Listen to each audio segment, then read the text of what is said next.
थंडीचे दिवस आहेत आणि गरम गरम खायची अशी इच्छा करते, तर त्यासाठी मी आज घेऊन आलेली आहे आपल्यासाठी मटकीची उसळ. त्यासाठी मी घेतलेले आहे एक टोमॅटो घेतलेला आहे बारीक कट करून. त्याचबरोबर घेतलेले आहेत इथे मी हे कढीपत्त्याची पानं आणि त्याचसोबत घेतलेला आहे कांदा बारीक चिरून. त्याचबरोबर घेतलेला इथे हा मी रेडीमेड असा मसाला घेतलेला आहे. आपला जो बाजारात सहज एक 10 ते 15 रुपयाचं पॅकेट मिळतं. मिसळ मसाला मिक्स हा एक पॅकेट मिळतं, ते मी आणलेलं आहे मार्केटमधून. आणि इथे ही मोड आलेली मटकी घेतलेली आहे. मोड आलेली मटकीचे खूप बरेच असे पौष्टिकसुद्धा त्याचे उपयोग आहेत आणि ती पौष्टिक असल्यामुळे तर ती छानसुद्धा आहे. त्याचबरोबर घेतलेला इथे मी कांदा लसूण मसाला, इथे घेतलेले आहे हळदी पावडर, हे घेतलेलं आहे मीठ आणि इथे घेतलेलं आहे मी कलरसाठी लाल तिखट मसाला. तर आता आपण याला व्यवस्थित फोडणी देऊन घेऊया. तर सर्वात प्रथम मी चुलीवरती एक असं पातेलं ठेवलं होतं, त्यामध्ये आता मी तेल टाकते. मी तेल तापवलं होतं, त्यामध्ये आता मी टाकते हा कांदा आणि कढीपत्ता एकत्र.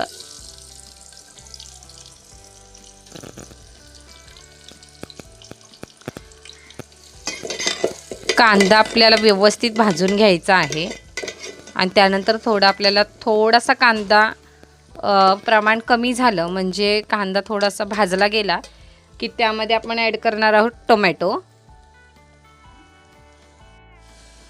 तर त्यामध्ये आता ॲड करते मी टोमॅटो.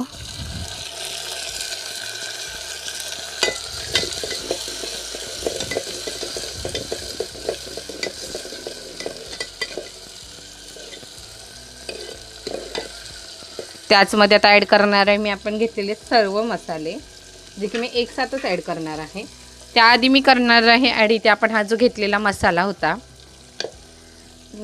मिसळ मिक्स मसाला, तर तो ॲड करते. कारण तो थोडासा तेलात भाजून घेतला ना तर त्याला चांगली तर्री येते. आणि तर्री येण्यासाठी दुसरी एक टिप म्हणजे तुम्ही पाणी व्यवस्थित गरम करून घ्या आणि ते जे आपण घेतलेले मसाले आहेत त्यामध्ये डायरेक्ट तुम्ही होता, जेणेकरून काय होतं जो आपल्याला तर्रीसाठी जो रेडनेस यायला पाहिजे तो येतो. तर आता मी एक एक करून सर्व मसाले ॲड करते. हा कांदा लसूण मसाला, हळदी पावडर, चवीनुसार मीठ आणि हा घेतलेला आहे आपण कलर येण्यासाठी मसाला.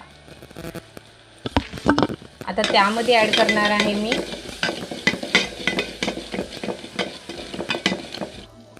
आता लगेचच त्यामध्ये ॲड करते पाणी. पाणी ओतल्यात लगेच आपल्याला ढाकण द्यायचं आहे.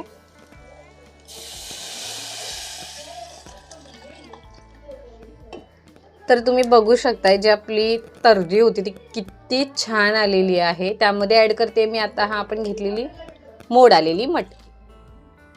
तर मी आता आतमध्ये मोड आलेली मटकी टाकलेली आहे. आता आपल्याला हे 10 मिनटं तरी व्यवस्थित शिजून घ्यायचं आहे. त्याला छानशी उकळी काढून घ्यायची आणि आतली जी मटकी आहे ती व्यवस्थित आपल्याला शिजून घ्यायची. तर आता हे आपण 8 ते 10 मिनटासाठी शिजून घेऊया. तर बघू शकताय मंडळी आपली जे एकदम चमचमीत झणझणीत अशी गावरान पद्धतीची मटकी उसळ बनून तयार आहे. तर आता आपण ही सर्विंग बाउलमध्ये काढून घेऊया. वाव, दिसते की नाही छान आपली झणझणीत आणि चमचमीत अशी मटकी उसळ. तर तुम्ही बघू शकता मी डेकोरेशन पण किती छान केलंय नाही का. जर ही तुम्हाला रेसिपी आवडली असेल तर व्हिडिओला लाईक करा, चॅनलला सबस्क्राईब करा आणि आपल्या मित्रपरिवारांसोबत नक्की शेअर करा. मला तुमचा सपोर्ट अजूनही कुठेतरी कमी पडतोय तर प्लीज प्लीज प्लीज मला सपोर्ट करा आणि माझ्या चॅनलला नक्की सबस्क्राईब करा. तुमच्यामुळेच माझं चॅनल लवकरात लवकर ग्रो होणार आहे. त्यात मी थोडासा चेंजेससुद्धा केलेले आहेत काही व्हिडिओमध्ये. आणि आजची रेसिपी कशी वाटली ही तुम्हाला नक्की सांगा कमेंट करून. धन्यवाद.